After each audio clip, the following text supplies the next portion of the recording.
José Manuel Sierra Páez, pastor evangélico, nacido el 2 de octubre de 1961 en Venezuela, lleva más de 40 años en el ministerio, con un profundo conocimiento de las Escrituras y dominio del hebreo bíblico. Reside en Santa Cruz de Tenerife, España, donde pastorea el Centro Evangélico Vida Nueva, fundado en 2001. Durante el confinamiento de 2020, alcanzó notoriedad en YouTube con un estudio escatológico de 9 capítulos sobre eventos actuales y futuros a la luz de la Biblia. En este mensaje reflexionamos sobre la diferencia entre las costumbres humanas y los mandamientos de Dios. Muchas tradiciones, como la Navidad en el 25 de diciembre, tienen orígenes paganos y no están basadas en la Biblia. Jesús nunca pidió celebrar su nacimiento, pero sí su muerte y resurrección. Como creyentes, debemos analizar nuestras prácticas y preguntarnos si agradan a Dios o solo siguen tradiciones culturales. La fe no es solo creer, sino vivir de manera distinta, comprometidos con la verdad de la palabra. No debemos permitir que el mundo organice nuestra vida. Más bien, todo lo que hagamos debe honrar a Cristo, quien vino para salvarnos. Al final, se trata de vivir cada día como una celebración de su obra en nosotros, que nuestras casas y vidas reflejen su luz y verdad. Vamos a pedir que el Señor en esta tarde nos muestre algunas cositas interesantes acerca de su palabra y sobre todo lo que les acabo de decir, hermano. Estad preparados, tener respuestas correctas, adecuadas, para que cuando los inconversos, la gente que no conocen al Señor, vengan a hacernos preguntas, nosotros podamos responderle correctamente. Bendito sea Dios. Señor, te damos muchas gracias en esta tarde porque en tu palabra, palabra viva, palabra eficaz, encontramos las respuestas, la solución a muchas cosas que el mundo se pregunta e ignora. Te pedimos, Dios mío, en el nombre bendito y poderoso de tu amado Hijo Jesús, que todo lo que compartamos en esta tarde sea de bendición, sobre todo para los que están buscando la verdad, para los que quieren adquirir conocimiento y conocer la verdad, verdad que les hará libres. Ayúdanos en esta tarde, Señor, a la luz de tu palabra, a dar respuestas a tantos interrogantes y preguntas que la gente tiene hoy en día. Nos ponemos en tus manos y pedimos que nos des luz y claridad en tu palabra, para que podamos, Dios mío, creer adecuadamente, estar firmes en la fe, sin titubear, sabiendo en quién hemos creído. Ponemos este tiempo de estudio en tu palabra, en el nombre bendito de Jesús. Amén y amén. Bendito sea el Señor. Hermanos, quiero llevarles a 4 textos para comenzar. Y el primero va a estar en Jueces capítulo 11. Nos vamos a lo que llamamos Antiguo Testamento, al capítulo 11 del libro de los Jueces. Y vamos a leer concretamente el versículo 40. Jueces, repito, capítulo 11, versículo 40. Y dice la palabra del Señor lo siguiente. Presten atención a lo que dice ahí nuestro Dios. Jueces 11:40. Y se hizo costumbre en Israel que de año en año fuesen las doncellas de Israel a endechar a la hija de Jefté, Gaaladita, 4 días en el año. Fíjense la palabra costumbre. Se hizo costumbre, no era costumbre hasta ese tiempo. Antes nadie se iba 4 días por el campo, por el monte, a llorar, a endechar a la hija de nadie. Pero ocurrió algo. Ustedes conocen que Jefté hizo un juramento que fue una auténtica locura, y fue la de presentar a su hija en sacrificio al Señor. Y entonces dice la palabra de Dios que a partir de ese día se convirtió en una costumbre en Israel que las jóvenes, que las chicas se fueran por los campos llorando, endechando, lamentándose de lo que le había ocurrido a la hija de Jefté. ¿Era un mandamiento bíblico? ¿Era algo que Moisés enseñó al pueblo de Israel en el desierto? No, sino que se hizo costumbre. Empezaron un año y otro año, una generación y otra generación, hasta que aquello se convirtió en una costumbre. Y quiero en esta tarde que ustedes se den cuenta de que una cosa es la costumbre, la cultura, las tradiciones, y otra cosa muy diferente es lo que manda y ordena el Señor en su palabra. A nosotros nos tiene que dirigir la palabra de Dios, no las costumbres de las naciones. No es que esta costumbre, esta tradición lleva 500 años celebrándose en mi país o donde sea. Bueno, los años que se llevan celebrando las costumbres, cualquiera que sean, no le dan credibilidad a la costumbre. Durante muchos siglos era normal salir a una plaza pública y torturar o quemar a una persona, y todo el mundo iba como si fuera un espectáculo público, ¿verdad? Porque era la costumbre de la época. Bueno, pero eso no significa que como era la costumbre, pues está bien. Cuidado, la palabra costumbre, hábito, aparece desde un punto de vista positivo y desde un punto de vista negativo. Por ejemplo, la Escritura dice en el Evangelio según San Lucas que el Señor Jesucristo, conforme a su costumbre, iba el sábado a la sinagoga. Bueno, pero es que hay costumbres buenas, ¿sí?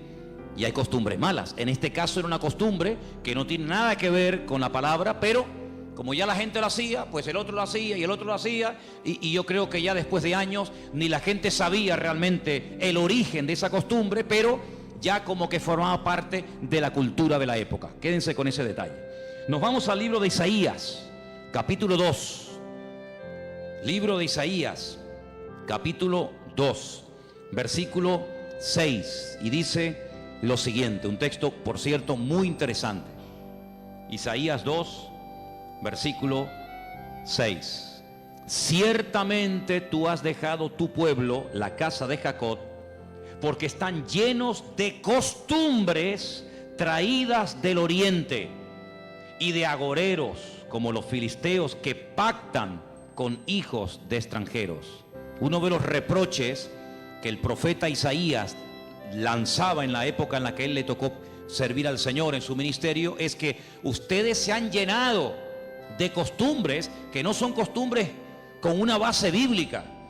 No son costumbres basados en un mandamiento de la Escritura, sino en costumbres, como dice aquí, importadas, traídas de Oriente, que no tienen nada que ver con ustedes. Por ejemplo, aquí en España, país en el que vivimos, pues se ha metido con una fuerza tremenda una fiesta que era una costumbre de pueblos paganos, dicho sea de paso, que se ha celebrado hace poco, la famosa fiesta de Halloween. Y tú estudias la historia de nuestros pueblos, aquí hay hermanos de otros países de Latinoamérica, y Halloween no tiene absolutamente nada que ver con la cultura latina, absolutamente. Halloween no tiene nada que ver ni con Argentina, ni Uruguay, ni Venezuela, ni Cuba, ni España. Son costumbres importadas, costumbres que no tienen nada que ver con nuestra cultura, pero a base de repetirlas y practicarlas un año y otro año, como que ya forman parte de una de las muchas fiestas que hay a lo largo del año. Eso precisamente es lo que dice el profeta Isaías en su época. Ustedes han abierto la puerta y se han llenado de costumbres traídas de Oriente, que no tienen nada que ver con ustedes. Y dicho sea de paso, la mayoría de esas costumbres traídas de Oriente eran costumbres paganas, costumbres que no tenían absolutamente nada que ver con la palabra del Señor. Vamos a avanzar. Libro de Jeremías, capítulo 10. Jeremías, el capítulo 10, leemos lo siguiente, versículo 3. Jeremías 10, versículo 3. Miren qué texto tan interesante. Porque las costumbres de los pueblos son, ¿qué dice ahí? Vanidad. Vanidad de vanidades, decía el predicador. Las costumbres de los pueblos son vanidad. Y ahora habla acerca de la idolatría, que era una de las costumbres, no del pueblo de Dios, sino de los pueblos paganos. Ahí la palabra pueblos es la palabra goyín. La palabra goyín significa naciones. Cuando se habla de Israel, se menciona Israel, para que no haya género de duda. Pero cuando se habla de naciones paganas, naciones extranjeras, naciones, digamos, no adoradoras del Dios vivo y verdadero, se les llama goyim, se les llama naciones. Y en este caso dice, las costumbres de esas naciones, de esos pueblos, son todas absolutamente vanidades. Quédense con eso. Vamos a leer un versículo en Ezequiel, profeta Ezequiel, un libro que no sé por qué no se suele leer mucho, pero tiene textos y historias muy interesantes. En el capítulo 11 de Ezequiel, el capítulo 12, dice así: sabréis que yo soy el Señor, porque no habéis andado en mis estatutos, ni habéis obedecido mis decretos, sino que según las costumbres de las naciones que os rodean, habéis hecho. Las costumbres de las naciones que les rodean, esas son las que ustedes están practicando. No los estatutos, ni decretos, ni fiestas, ni celebraciones que nuestro Dios ha ordenado en su palabra, sino que todo lo contrario. Hay momentos, ustedes seguramente han leído esos pasajes, donde los profetas, tratando de convencer, de sacudir al pueblo de Israel, les decían: a ver, vamos a ver, díganme ustedes un pueblo, una nación que haya cambiado sus dioses, que hayan dejado sus idolatrías por nuestro Dios. Ninguno. Los egipcios, mira que vieron milagros los egipcios, porque las famosas 10 plagas de Egipto eran milagros, eran demostraciones del poder de Dios, ¿sí o no? Totalmente. Dejaron los egipcios, al convencerse de que sus dioses no servían para nada, que hicieron el ridículo, dejaron los egipcios su idolatría para creer en el Dios de los hebreos, en el Dios de Moisés, ¿sí o no? Para nada. Es más, cuando salen de Egipto, ¿qué hace el faraón?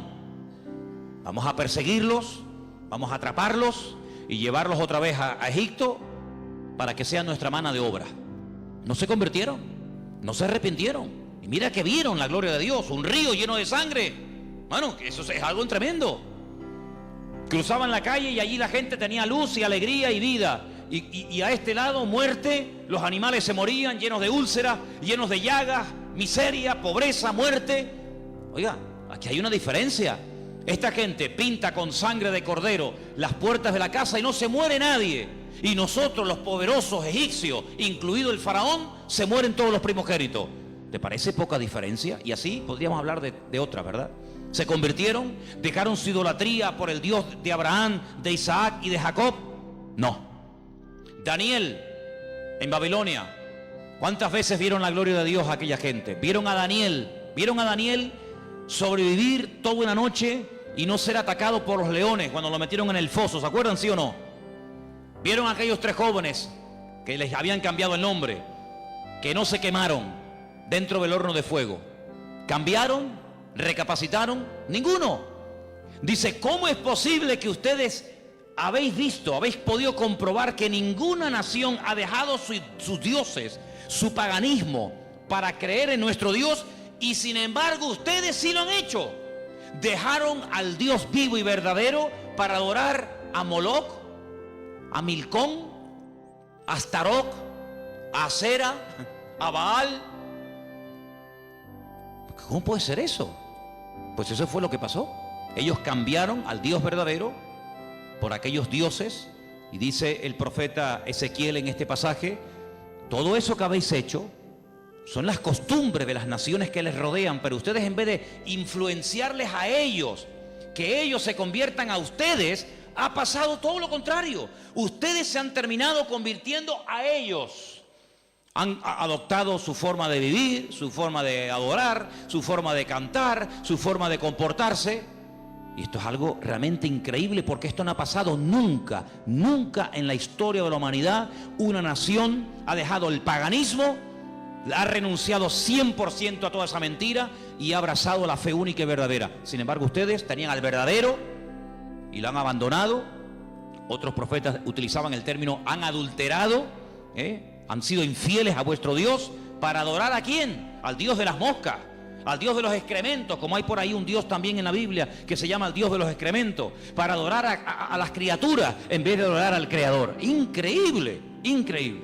Entonces, los profetas que hemos leído, Jeremías, Isaías, Ezequiel y también en el libro de Jueces, dicen que todo eso, esas costumbres son todas vanidades.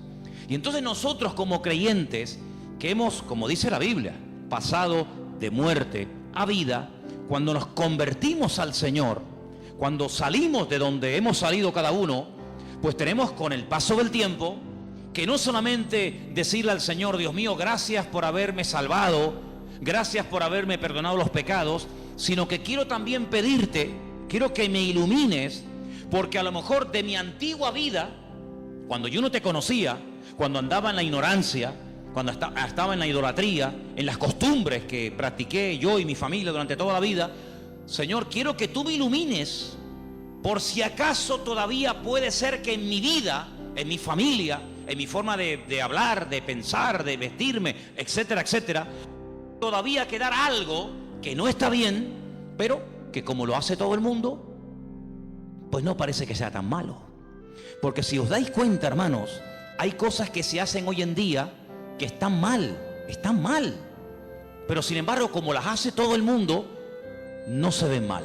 Por ejemplo, a mí una de las cosas que me llama la atención cuando voy a lo mejor a algún supermercado es que de un tiempo a esta parte, en la parte donde está todo lo que es los puros y los cigarrillos y todo esto, es increíble. ¿Os habéis dado cuenta lo que ponen como advertencia en las cajas de cigarrillos? El cigarrillo mata, el cigarrillo produce enfermedades pulmonares, cáncer y esto y lo otro. Pero ¿quién hoy en día iría por la calle poniéndole una multa a una persona por fumar? Nadie. ¿Por qué? Porque como lo hace todo el mundo, ya forma parte de una vida normal, pues no se ve tan mal. Pero cuidado, el que lo haga mucha gente no significa de que esté bien, ¿sí o no?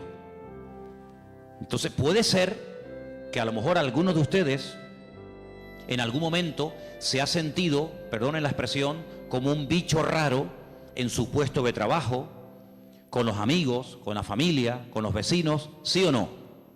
Porque resulta que todo el mundo ve bien, pues ciertas y determinadas cosas que cuando vamos al manual, cuando vamos a la palabra de Dios, resulta que no solamente están mal, sino que incluso son pecado y abominación ante los ojos de Dios. Vaya usted a una manifestación de miles y miles y miles de personas a favor del aborto y párese en esa marcha y diga que el aborto es un crimen, que es un asesinato y que eso es una abominación delante de Dios. ¿Lo matan? ¿Sí o no? ¿Lo matan? Párese usted en una manifestación donde están llevando a una virgen, a un patrón, a un santo y diga: ¿pero qué estáis haciendo? Si nuestro Dios prohíbe todo esto, si eso es abominación delante de nuestro Dios, si en la base mínima, que son los 10 mandamientos, ya se prohíbe categóricamente todo esto, ¿te matan? ¿Por qué? Porque es que esto se ha practicado. Y claro, después ves ahí al alcalde, y ves al teniente alcalde, y ves al concejal de no sé qué, y ves a fulanito de tal, y incluso al rey, y ves a la reina, y ves a la... Entonces parece que como que no está tan mal, porque lo practica mucha gente. Y quiero decirte, querido hermano, que en algún momento de tu vida puede ser que tú te sientas como que vas contra corriente, como que la gente como que no te entiende, y como que tú estás en otra frecuencia, en otra onda, y es como algo imposible de que lleguen a un entendimiento. Pero al fin y al cabo yo pregunto, hermanos, ¿nosotros a quién tenemos que agradar? ¿A quién tiene que agradar usted? ¿A nuestro Dios, sí o no? Bueno, pues si por agradar a Dios me pongo en contra de la familia, ¿estás dispuesto a pagar el precio? ¿Para qué te vas a bautizar? Con la edad que tú tienes. Si a ti ya te bautizaron tus padres cuando eras pequeñita, no lo pueden entender. Pero saben, hermanos, nosotros, repito, primero a quien tenemos que rendir cuentas a nuestro Dios. Y en segundo lugar, tarde o temprano, como dije el domingo pasado, la fe. Y cuando hablo de la fe, yo no me refiero solamente a la creencia, sino me refiero, cuando hablo de la fe, también aglutino nuestro estilo de vida. Porque nuestra fe es un estilo de vida. Somos diferentes, ¿sí o no? Somos diferentes. Somos diferentes a la hora de hablar, a la hora de pensar, a la hora de reaccionar ante una situación. Somos diferentes, lo queramos reconocer o no, somos gente diferente. Eso incluye también el concepto fe. No solamente que creo en un Dios, en un cielo, en un infierno, en la Biblia como palabra de Dios, sino que la fe me lleva a una serie de cambios. Bueno, pues en ese paquete de mi estilo de vida, yo tengo que pararme y decir, lo que estamos haciendo forma parte de una base bíblica o de costumbres que se han ido traspasando de padres a hijos, de generación en generación, y yo, como he formado parte toda la vida, evidentemente, de este sistema de vida del mundo, pues las he incorporado como algo normal, pero nunca me paré a preguntarme si lo que yo estaba practicando, si lo que yo estaba creyendo era de Dios o era algo totalmente antibíblico. ¿Quién te convenció a ti? ¿Cuándo te diste cuenta de que adorar imágenes no era de Dios? Algunos de ustedes lo hicieron toda la vida, pero llegó un momento en el que dijiste, esto no es de Dios, ¿sí o no? El que fue ladrón, el que fue drogadicto, el que practicó la prostitución o cualquier otro pecado, hay un momento en la vida en el que a la luz de la Escritura, oyendo los mensajes, las predicaciones, leyendo la Biblia, el Espíritu ¡pam!, te golpeó, ¿sí o no? Te tocó y dijiste, que va, yo no puedo seguir por este camino. Y cuanto más profundices en la Biblia, cuanto más profundices en la palabra, te das cuenta de que uno tiene que cambiar en todo, en todo. Forma de hablar, a veces, ¿por qué no decirlo? Hasta en la forma de vestir, ¿sí o no? Hombre, vamos a ver, si por ejemplo una chica que está ejerciendo la prostitución esta tarde se convirtiera al Señor, seguramente la forma como esa chica se viste, que está diseñada para seducir, para atraer, para llamar la atención, pues cuando esa chica se convierta al Señor, lo más probable es que el Espíritu le ponga en su corazón que la forma como viste, pues es una forma que tiene una finalidad, pero que esa finalidad en absoluto la tengo que llevar a cabo en un culto. Por lo tanto, seguramente en un momento determinado el Señor le pondrá en su corazón, oye, vístete un poco más decentemente, más decoroso, ¿sí o no? Seguramente que sí. Y el que toda la vida ha estado robando o toda la vida ha estado haciendo daño, seguro que el Espíritu le va a hablar en ese área de su vida. Pero luego hay otras cosas, como hemos leído, costumbres, que como que no las vemos tan mal. Y hemos visto a la luz de la palabra de Dios, solamente les di 4 textos, están ahí grabados por si los quieren después volver a leer, 4 versículos donde tenemos que analizar y preguntarnos las costumbres, no los mandamientos. Las costumbres que estamos llevando a cabo son bíblicas, son de Dios. Y ahora vamos a pasar al tema que la gente nos pregunta mucho por internet. ¿Qué opinan ustedes acerca de estas fiestas navideñas? ¿Puede un cristiano? ¿No puede un cristiano? ¿Está bien esto? ¿Está bien aquello? Bueno, lo primero que tenemos que partir de la base es la siguiente. Nadie, absolutamente nadie, desde que el cristianismo o desde que Cristo vino a este mundo, y mira que lo han intentado, nadie sabe exactamente el día en el que nació el Señor Jesucristo. Nadie.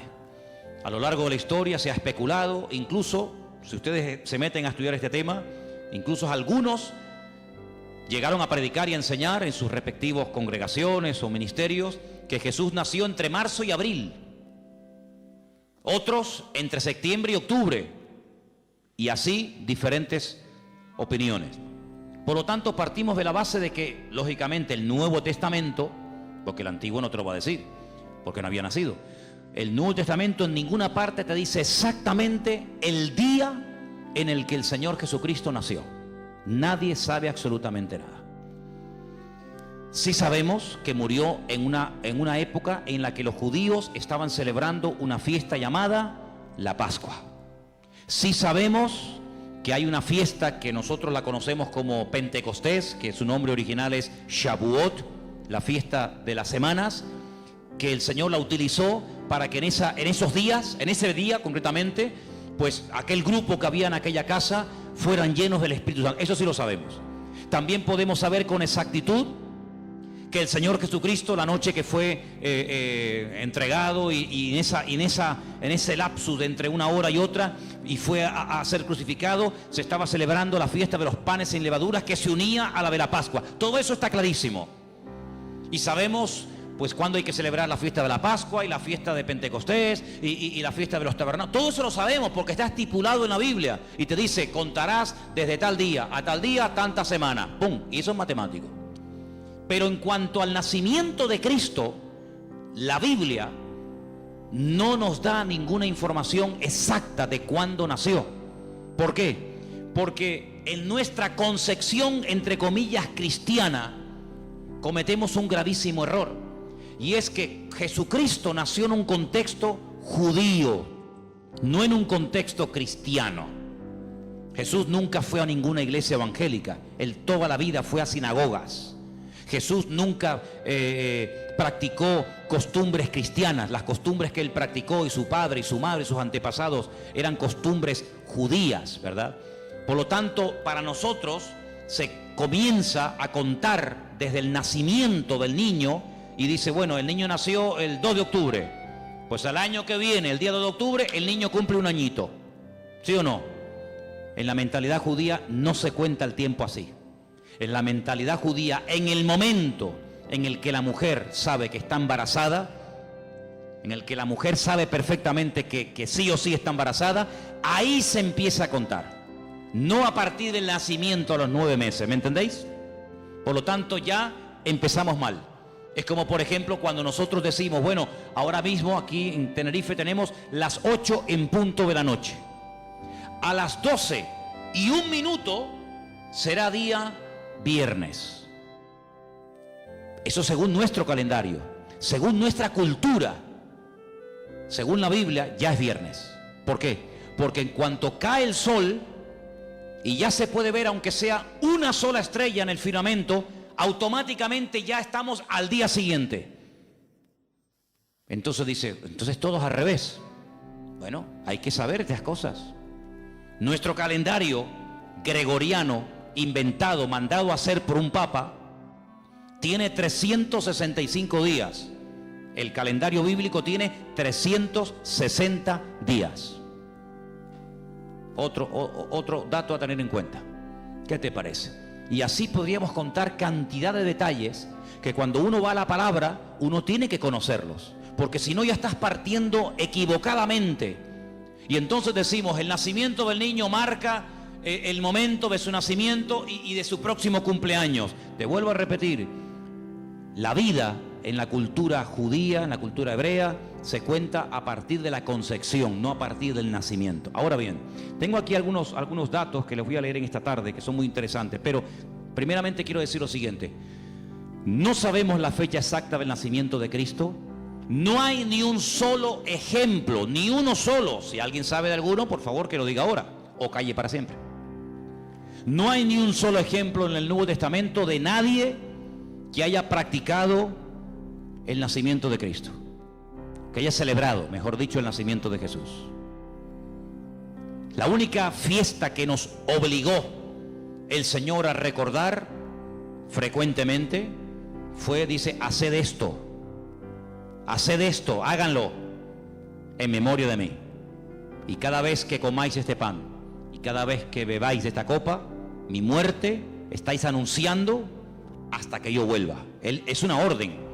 Yo sé que hay movimientos cristianos o evangélicos que no practican esto de tomar pan y vino asiduamente, porque dicen que es algo simbólico. Bueno, yo solamente lo digo con todo mi respeto, no saben lo que se pierden. Y es una interpretación incorrecta.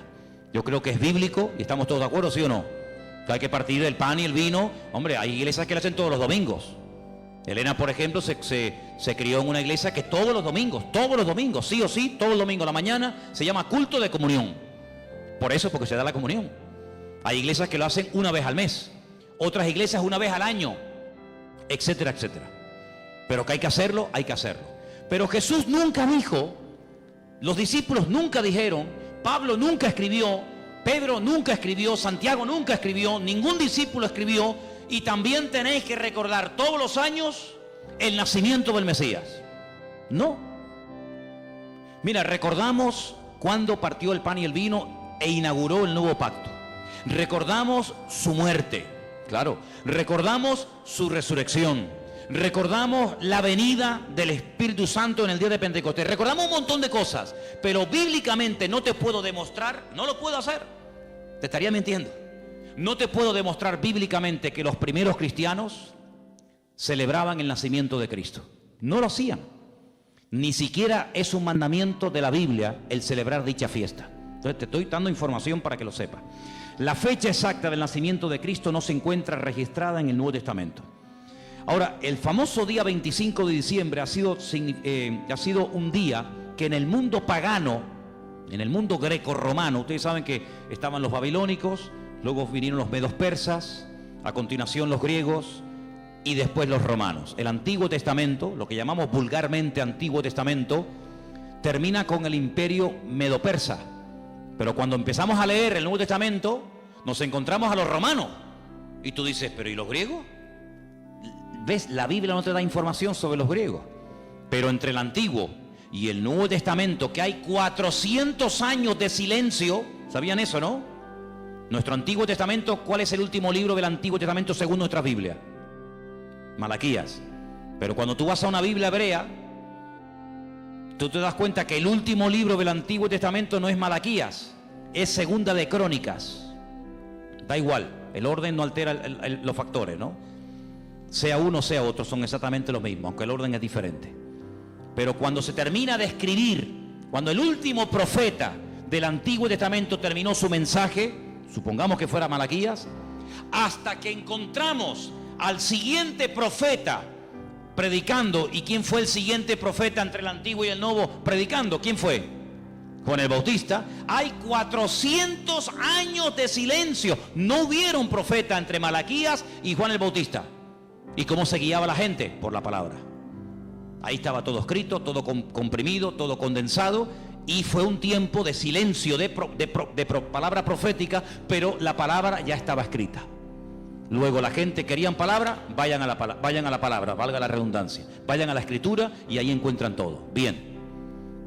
Entonces cuando vamos a estudiar la palabra de Dios, nos encontramos que ese imperio que no aparece en el Antiguo Testamento, que son los griegos, que aparece en esos famosos libros que yo he recomendado muchas veces que lean, Primera y Segunda de Macabeos, que son la familia de los Macab, que significa martillo en hebreo. Los macabeos son los que martillaban, los que machacaban.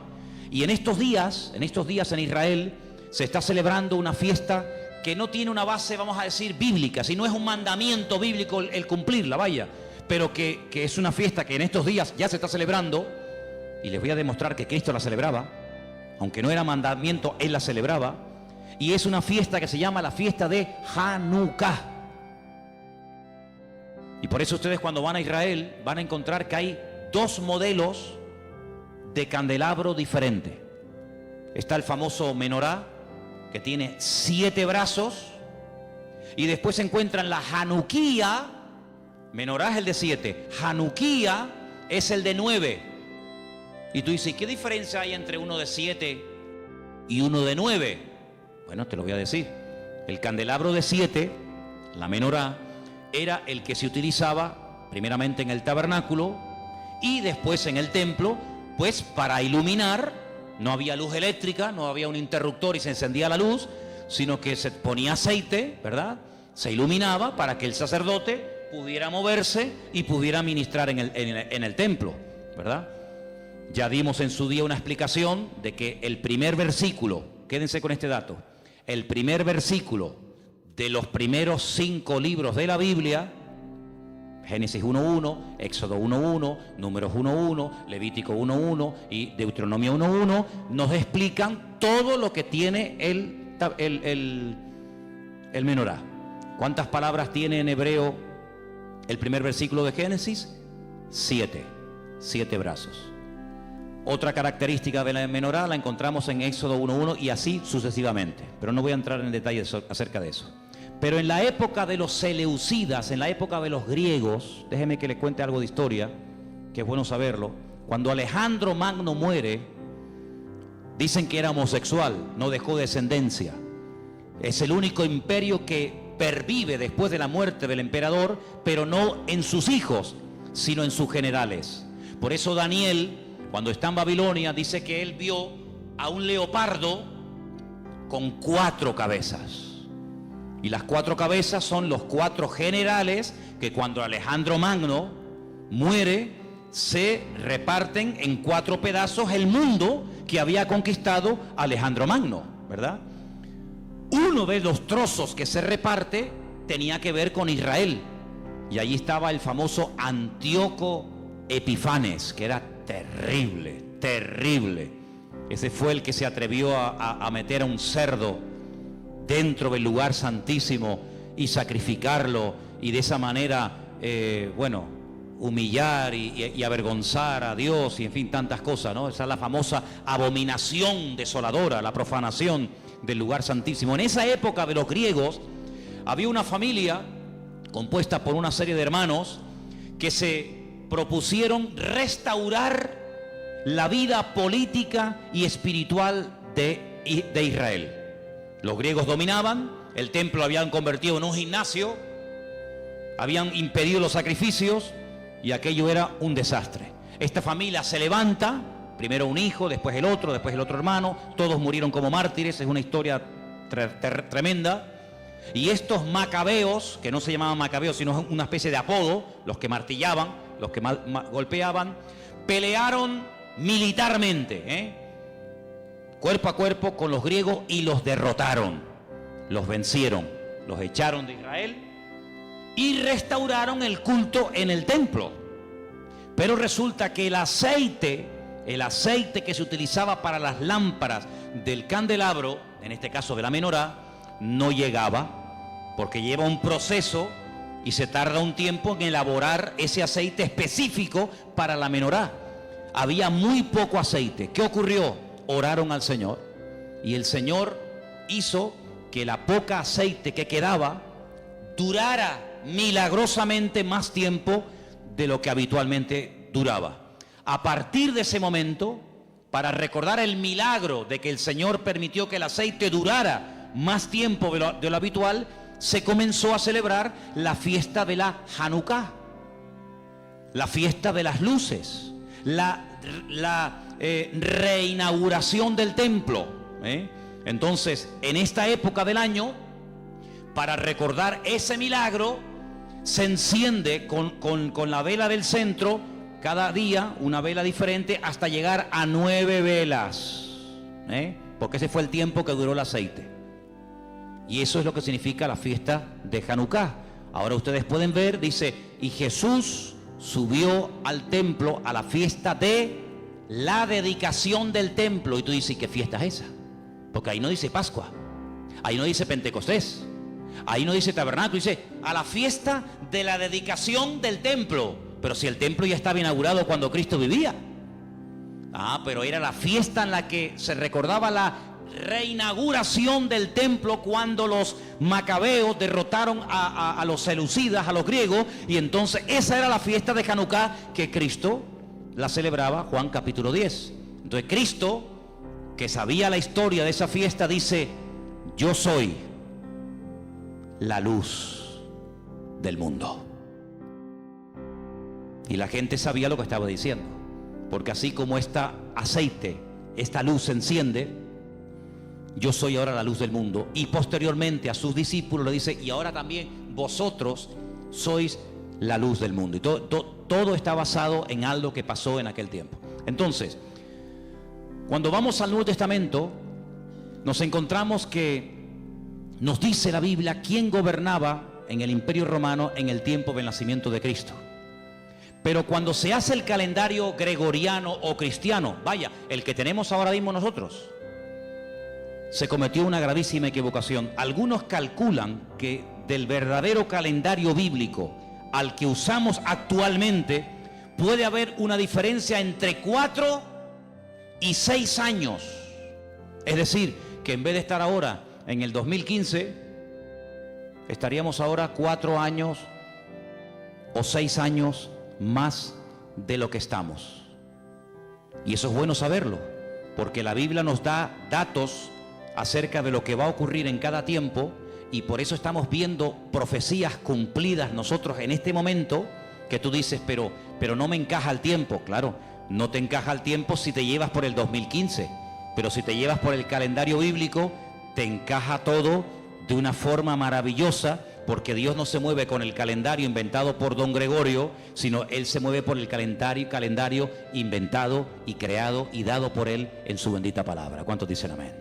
Entonces, sigo leyendo esto que está muy interesante. La historia de la Navidad parece tener los primeros antecedentes entre el 320 y 353 después de Cristo. Es decir, que hasta el 350 y pico después de Cristo, ningún cristiano, ninguna iglesia practicaba o celebraba lo que vulgarmente llamamos la Navidad. Durante más de 300 y pico de años, esto no existía. ¿Qué te parece? Yo dije un día que si ustedes quieren ver la transformación terrible que experimentó el cristianismo, tienen que leer detenidamente lo que pasó en el Concilio de Nicea. Ahí en Google, se meten, Concilio de Nicea, estudien, lean lo que allí pasó. El cristianismo del 300 para atrás era diferente al cristianismo que se vive hoy en día del 300 y pico hasta nosotros. Todo cambió, hermanos, todo cambió. Entonces fue en esa época, en ese tercer siglo, cuando se comenzó a decir que Cristo había nacido el 25 de diciembre. ¿Por qué? Porque era la fiesta, era el día más pagano del año. Se celebraba el culto al dios Saturno, y el dios Saturno era el dios de las cosechas, y era un día de celebración, pero de celebración pagana, de sacrificios en agradecimiento al dios Saturno.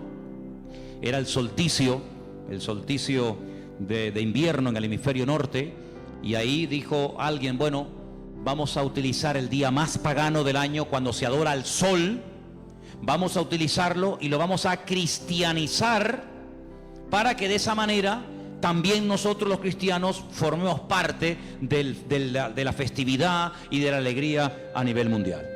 Desde finales del siglo IV, finales del siglo IV, el cristianismo comienza con la famosa tradición de la Navidad, y el Papa Julio I dijo que Jesús había nacido el 25 de diciembre. ¿De dónde lo sacó?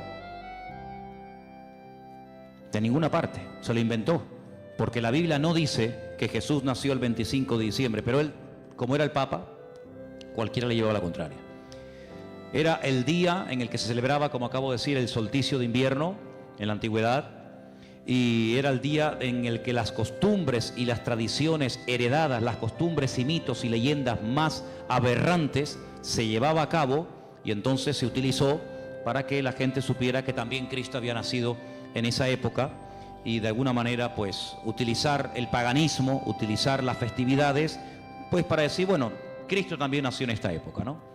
En el año 540, un monje llamado Dionisio, cuyo apodo era el Exiguo, en el cálculo de las fechas propició la fijación de una fecha errónea en cuanto al nacimiento de Cristo. El error incluso hasta en el año, porque se cree que Jesús nació 4 o 6 años antes de lo que realmente esta gente decía.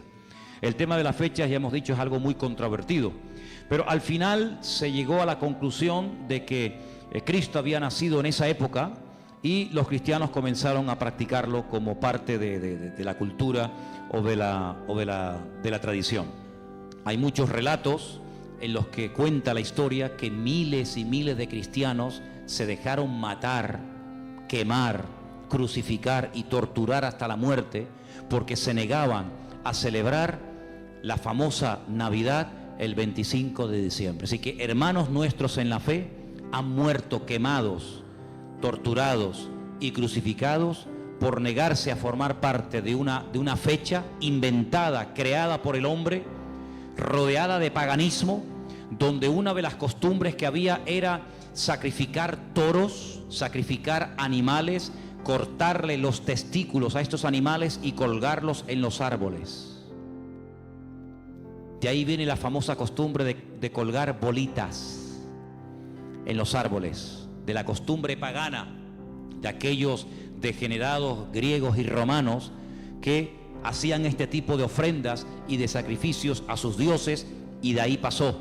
Luego se prendía fuego al árbol, pero claro, prender fuego al árbol, pues es en una casa particular, es una temeridad, y entonces a alguien con el paso del tiempo se le ocurrió ponerle un montón de luces para que represente aquel fuego que evidentemente no se puede hacer hoy en día por sentido común, pero entre las bolitas y el fuego que se pone, las luces que se pone, pues es lo más parecido a aquellas bolitas que se ponían colgadas en los árboles, y al mismo tiempo las luces representan el fuego que por cuestiones obvias no se pueden poner hoy en día.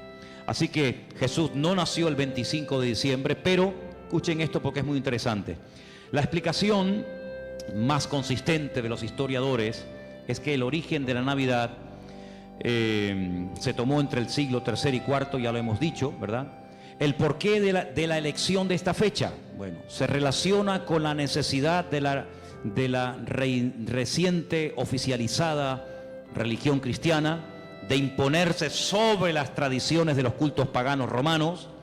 En aquel tiempo el mundo estaba dominado por el Imperio Romano, se adoraba a Saturno, como el Imperio Romano a través del emperador Constantino supuestamente se había convertido. Dejemos de celebrar en el 25 de diciembre la fiesta a Saturno, pero claro, ahora está todo el mundo acostumbrado a practicar el 25 de diciembre a Saturno. ¿Y ahora qué hacemos? Ahora somos cristianos. Bueno, pues sigamos celebrándole igual, pero a Saturno ya no podemos, somos cristianos. Bueno, a Saturno no, a Cristo. El mismo perro, pero con distinto collar.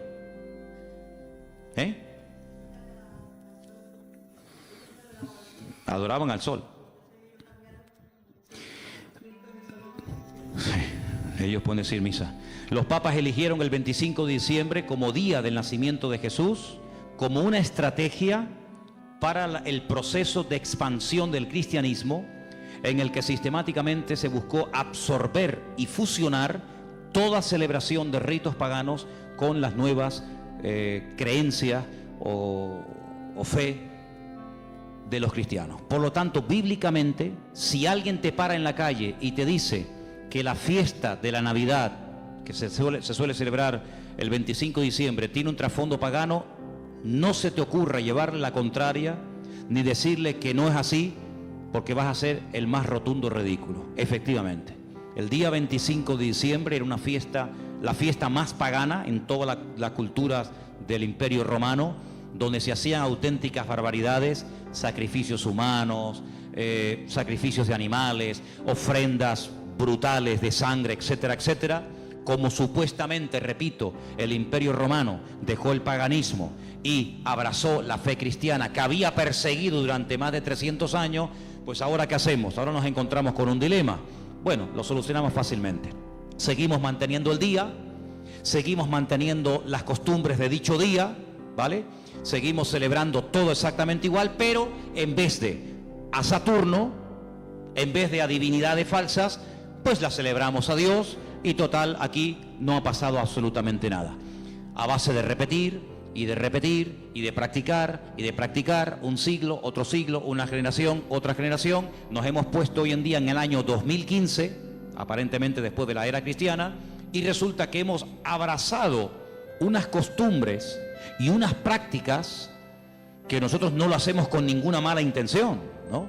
Nosotros no lo hacemos porque creemos en el paganismo, ni mucho menos, pero sin darnos cuenta estamos practicando y celebrando y haciendo cosas que tienen un trasfondo totalmente pagano, pero después queremos que los paganos cambien cuando los paganos lo que han hecho es que nos han cambiado a nosotros y se han metido en nuestras casas y se han metido en nuestras costumbres y se han metido en nuestro vocabulario, y hemos visto, no de ahora, de hace ya muchos años, que en estos días que teóricamente, vamos a decir, ha nacido el Señor, que no es así, ya lo hemos demostrado, pero que teóricamente teníamos que celebrar su nacimiento, resulta que se ha convertido en una fiesta ¿de qué?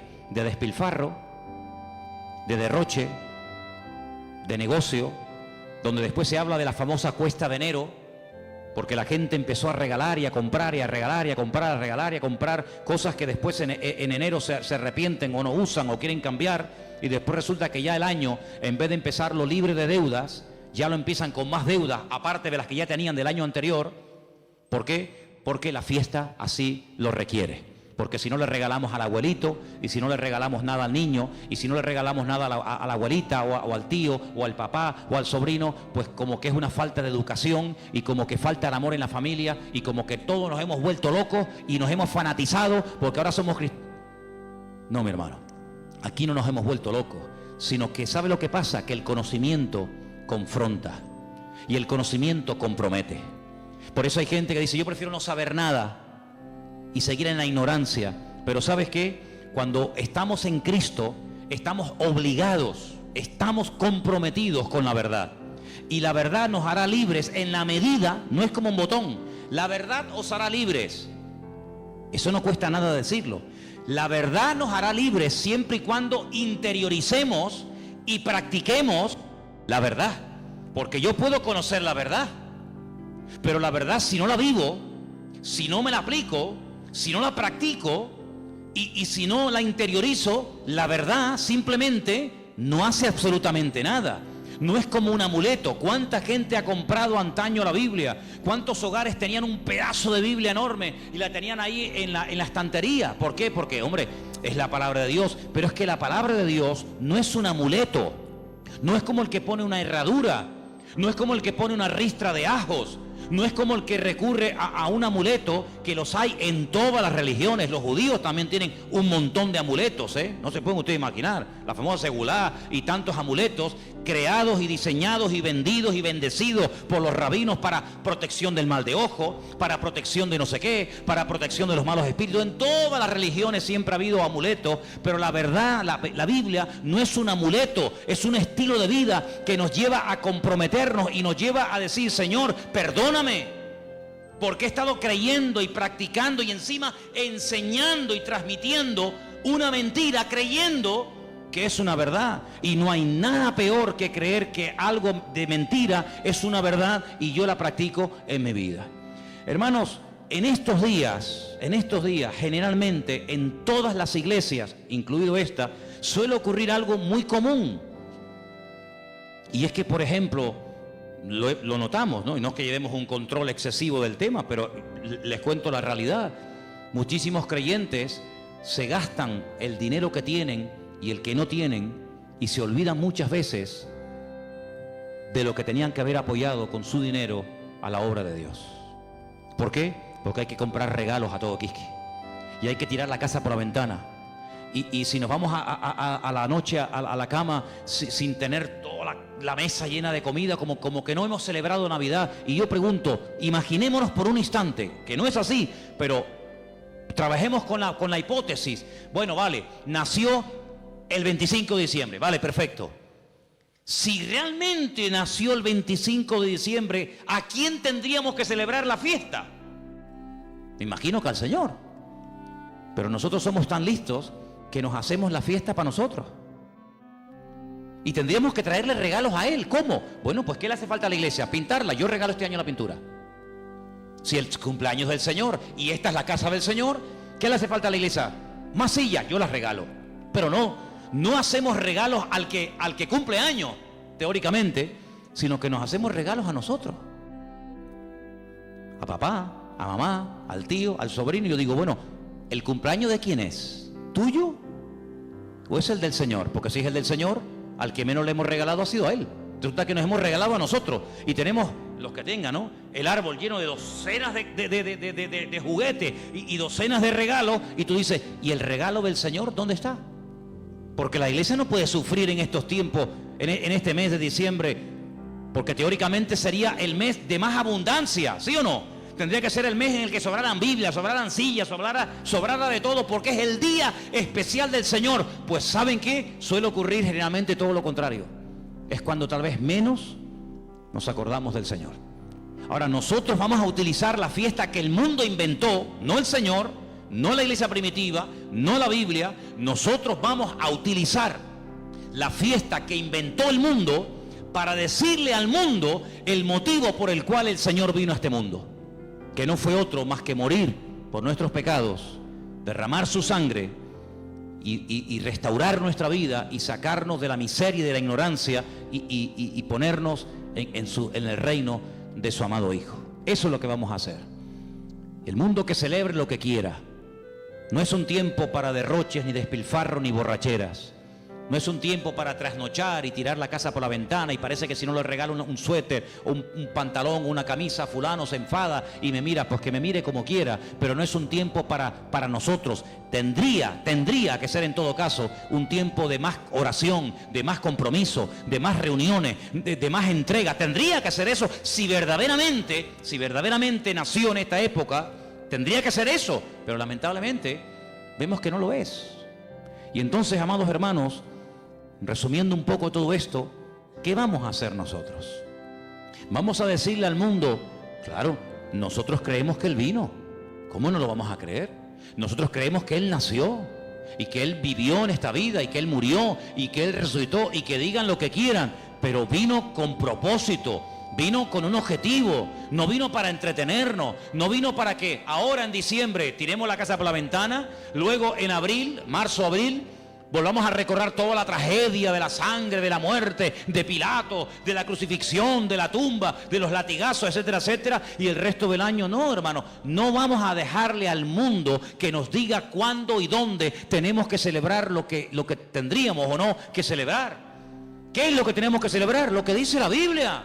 Haced esto en memoria de mí. Ahí tienes ya un ejemplo. Si dice el Señor, nos dice el Señor, haced, cumplid con esto en memoria de mí. Bueno, ahí tenemos una obligación, pero en ninguna parte mi Señor, nuestro Señor, ni a ti ni a mí nos dice, y una vez al año recuerden que el 25 de diciembre yo nací. Porque dicho sea de paso, cuando Cristo nació, la palabra diciembre ni existía, porque ni ese mes existía cuando el Señor Jesucristo nació, sino que estamos hablando de términos y de palabras creadas, diseñadas e inventadas por los hombres. Y quiero que este año sea diferente. Debe ser diferente este año en nuestras casas. Lo dije hace mucho tiempo, cuando pongamos la mesa y nos juntemos los hermanos, los amigos, los familiares, etcétera, pongan en la mesa un cubierto como si Él estuviera sentado en la mesa con nosotros, para que cuando venga un inconverso te diga, oye, ¿y ahí no se va a sentar nadie? Sí, ahí está sentado esta noche el Señor con nosotros. ¿Y eso? Sí, porque queremos que el Señor esté sentado en nuestra mesa, porque si el Señor no está sentado en esta mesa, ¿qué rayo estamos celebrando nosotros aquí esta noche? ¿Qué estamos celebrando? ¿Un banquete? ¿Qué estamos celebrando? Si el Señor no está sentado en esta mesa, ¿qué hacemos aquí tú y yo? Es una cena normal y corriente como cualquier otra, pero queremos invitar al Señor a nuestra casa. Queremos que coma con nosotros, que viva con nosotros, que duerma con nosotros, que entre con nosotros, que salga con nosotros. Nuestra vida no gira en torno a fiestas, porque nuestra fiesta se llama Cristo. Y nuestra fiesta desde el 1 de enero hasta el 31 de diciembre. ¿Cuántos dicen amén? No tenemos que decir, ahora el nacimiento, ahora la muerte. Todos los días yo recuerdo que Cristo vino a este mundo a morir por mí. ¿Sí o no? Todos los días yo recuerdo que Él murió por mí en la cruz. Todos los días, no solamente el domingo de resurrección allí en el Parque La Granja. Yo todos los días recuerdo que el Señor resucitó al tercer día. Yo todos los días recuerdo que Él está vivo. No tengo que decir, bueno, ahora esto. Ahora, ¿quién nos marca a nosotros el calendario? Lamentablemente, ¿sabe quién nos marca el calendario? El mundo.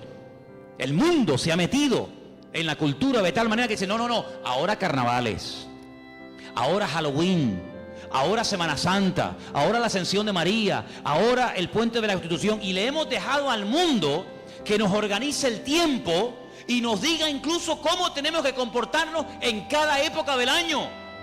Claro, nosotros gracias al Señor somos cristianos y muchas de esas cosas ya no las hacemos, pero el que es mundano, el que no es cristiano, dice, carnavales, ¿me tengo que disfrazar? ¿Me tengo que disfrazar? ¿Por qué? Porque el mundo dice que ahora es cuando yo me tengo que hacer de disfrazar y hacer el idiota durante una semana o 15 días, pero luego no, ahora dice, no, ahora viene la cuaresma, ahora viene la resignación, el perdón, la ceniza, no sé qué, no sé cuánto. No, ahora viene la Semana Santa, no, ahora viene no sé qué. Y le hemos dejado al mundo que organice nuestro tiempo y nuestro estilo de vida. Nuestro tiempo y nuestro estilo de vida, ya lo dijo el Señor cómo tiene que ser. Si a alguien le interesa, aquí lo tienen. Señor, ¿qué tengo que celebrar en marzo? Señor, ¿qué tengo que hacer en diciembre? ¿Qué tengo que hacer cada día de la semana? Aquí está el manual. No le dejemos al mundo que nos organice, porque mira, yo me acuerdo que hace años, y termino, en España no se celebraba Halloween. ¿Cuánto tiempo lleva esta fiesta entre nosotros más o menos? ¿Alguien más o menos sabe?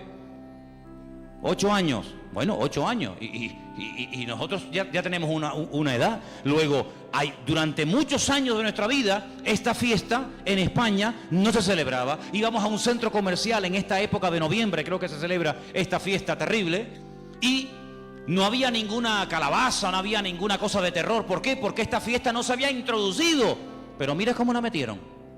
Mira cómo la metieron, amigos. Y el otro día, el Black Friday. Ya nos metieron otra.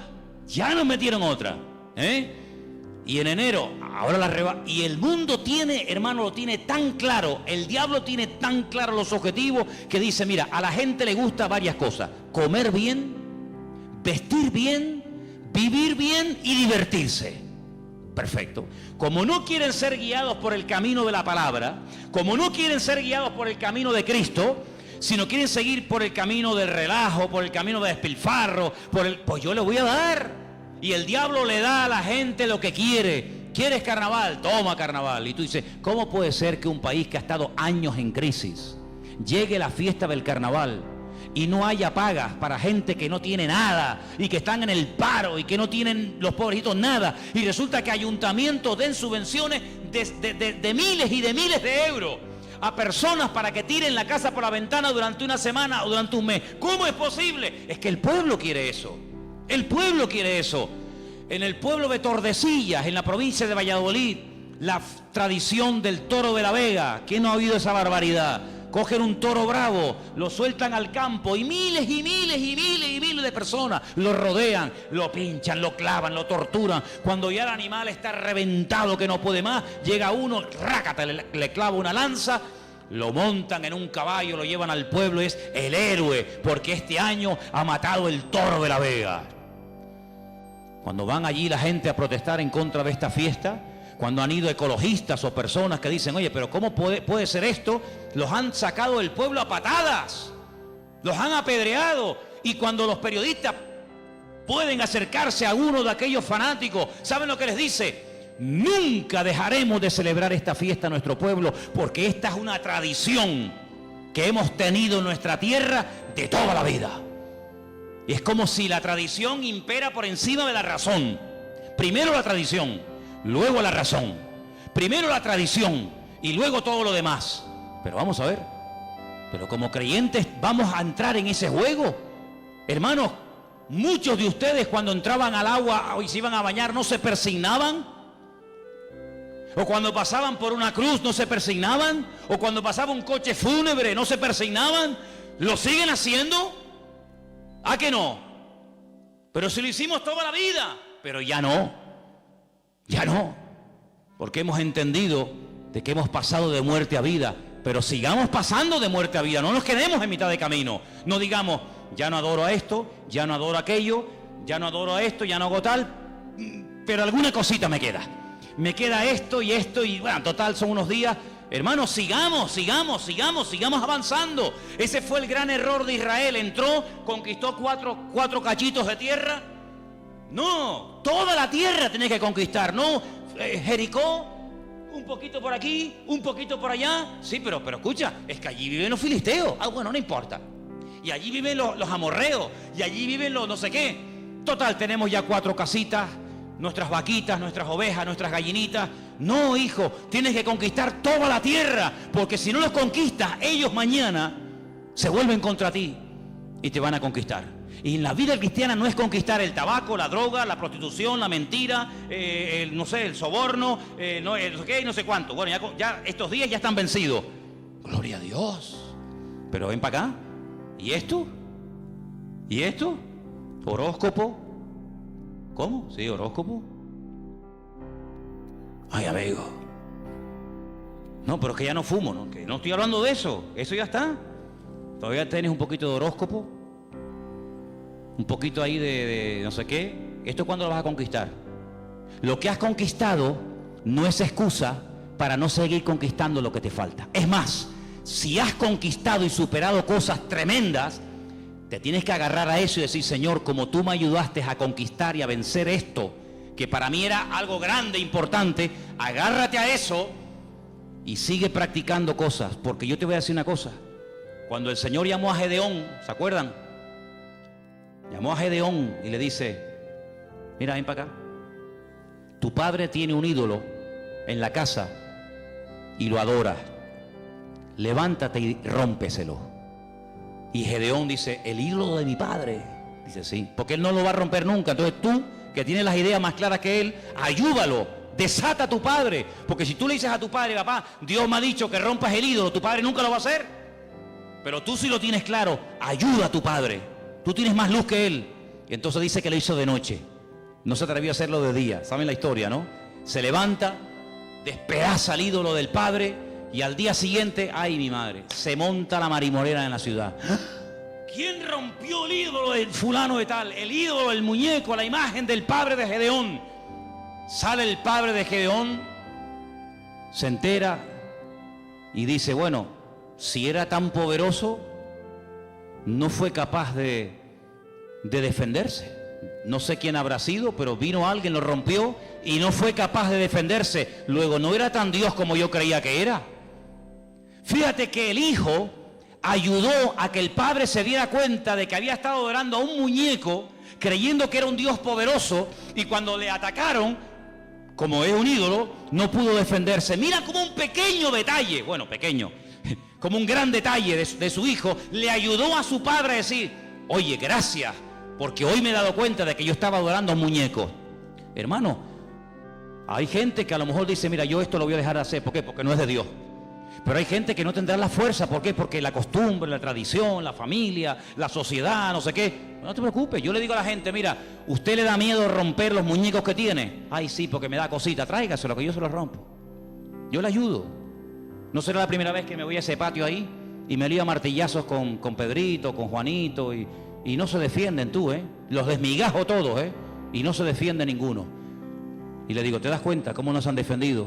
Entonces, hermano, hay cosas que tendrás que romper tú. Tú tendrás que romperlas y quitarlas de tu vida. Pero hay momentos en los que Dios te pondrá en una casa, en una familia, para decir: mira, déjame ayudarte, déjame demostrarte que esto no sirve para nada. Y ahí se van a dar cuenta, con ese acto de fe y de obediencia que tú has ejecutado, se van a dar cuenta de que verdaderamente estaban creyendo en una mentira.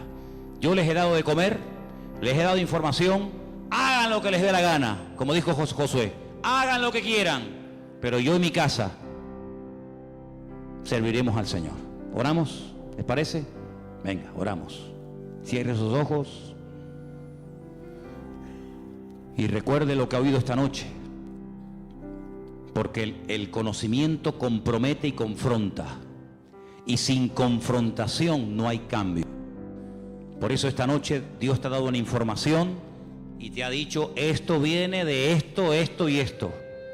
Tú sabrás lo que haces, pero te damos gracias porque tu palabra es luz, es una lumbrera, es una antorcha que alumbra en medio de las tinieblas, en medio de la oscuridad. Y en esta noche, Señor, en este día, queremos pedirte, Señor, que nos dé fuerzas para que podamos terminar todos y cada uno de tus hijos este año en una rotunda victoria, contundente, real y genuina. Oramos por todos los hermanos, por todas las personas que a lo largo de la tierra nos están viendo y siguiendo cada semana, culto tras culto. Desde aquí, desde Tenerife, bendecimos a esas miles y miles de personas que nos escriben, que nos ven, que nos oyen. Señor, queremos pedirte por ellos para que los bendigas y para que juntos podamos extender el reino de Dios, las verdades del Evangelio, las verdades que salvan, que transforman las vidas, que son las verdades de tu palabra. Libéranos de cualquier temor, rompe en nosotros toda atadura a la tradición, a la costumbre, rompe todas esas costumbres paganas que a veces hemos cultivado y hemos practicado durante años sin darnos cuenta lo que hemos estado haciendo, Señor. Que en nuestros hogares, en nuestras vidas, en nuestras congregaciones, Señor, haya libertad, haya verdad. Y gracias te damos porque tu verdad, tu palabra libera, y queremos ser libres de todo engaño, de toda ignorancia, de toda mentira. Y te damos gracias porque hasta aquí podemos decir: el Señor nos ha ayudado. Hasta aquí el Señor nos ha bendecido. Y hoy no adoramos a nada ni a nadie más que al Señor nuestro Dios. Recibe toda la gloria, mi Señor. Recibe toda la honra. Y que en esta noche salgamos de este lugar con las ideas claras, sabiendo lo que tengo y lo que no tengo que creer y practicar. Porque tu palabra siempre habla y yo acepto que el Señor ha hablado a mi vida esta noche. Y toda la gloria para ti, mi Dios. En el nombre de Jesús.